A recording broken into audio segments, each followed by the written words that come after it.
Assalamualaikum warahmatullahi wabarakatuh. Apa kabar kawan-kawan semua yang insya Allah dirahmati oleh Allah Subhanahu wa Ta'ala. Pada kesempatan kali ini kita akan mengangkat sebuah tema tentang sahabat dunia akhirat. Jadi materinya sangat menarik sekali tentang sahabat dunia akhirat. Dan berbicara tentang sahabat itu sangat menyenangkan sekali bagi seseorang ya. Karena dia bisa menjadi tempat atau wadah untuk kita berbagi cerita, kemudian suka dan duka. Namun gimana rasanya kalau antar teman itu justru malah saling mencurigai gitu ya. Bukannya saling menyayangi karena Allah, kemudian saling bahu-membahu dalam kebersamaan, tetapi malah saling membenci, menyebarkan fitnah dan lain sebagainya. Ini tidak dibenarkan atau dilarang. Dan sekarang banyak muncul game online yang bahkan merusak pertemanan.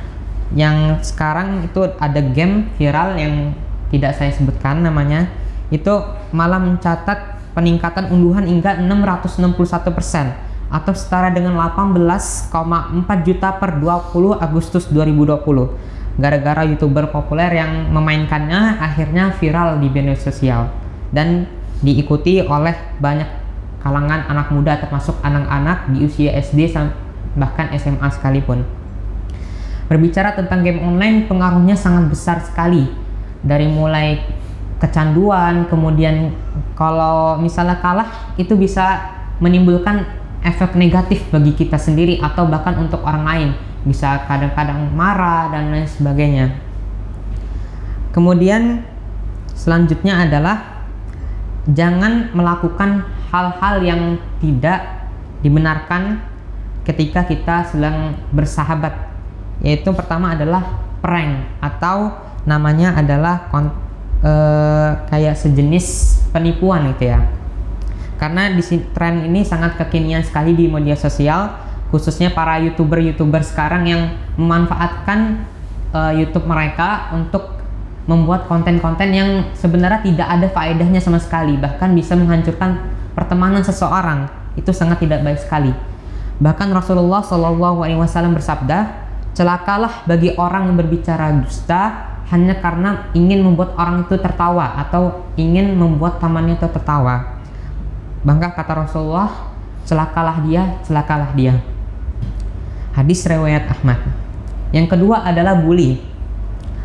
Kemudian bully ini hampir sama seperti prank, cuman dia lebih bersifat ke kata-kata. Misalnya seperti mengejek orang lain, walaupun kadang-kadang temannya itu tidak merasa dia diejek. Padahal bisa jadi teman kita itu merasa tidak ridho di dalam hatinya, dan kita akan menanggung dosanya sendiri karena kita tidak melakukan perbuatan baik kepada sahabat kita. Yang ketiga adalah berburuk sangka. Nah, ini bisa menghancurkan pertemanan salah satunya. Misalnya kita lagi sedang dekat-dekatnya, kemudian di hari esoknya tiba-tiba berjauhan, kemudian tidak saling silaturahmi dan lain sebagainya. Justru ini akan menimbulkan rasa fitnah atau lain sebagainya, karena misalnya si A tidak mengunjungi si B berburuk sangka dengan mengatakan, kenapa sih si A tidak berkunjung sini, nggak pernah main-main lagi, padahal dia sedang ada urusan lain. Jadi tidak boleh berburuk sangka terlebih dahulu sebelum mengecek faktanya.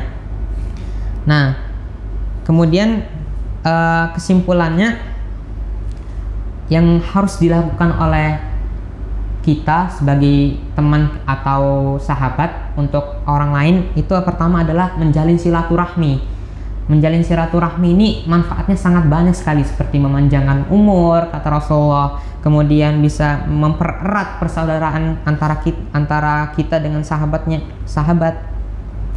Kemudian kedua adalah memberi hadiah. Nah, karena dengan hadiah ini teman kita akan menjadi semakin menyayangi karena Allah Subhanahu wa Ta'ala senang dengan kita karena kita sering memberi hadiah kepada dia. Akhirnya dia senang dan saling membagi suka dan duka antara mereka. Yang ketiga adalah mengingatkan saat mereka atau dia sedang melakukan kesalahan, misalnya dia sedang futur atau menurun kadar imannya, dia tidak melakukan sholat, kita harus menegur mereka agar mereka tetap tekun dalam beribadah, kemudian mengajak pada kebaikan juga, dan ini sangat dianjurkan sekali.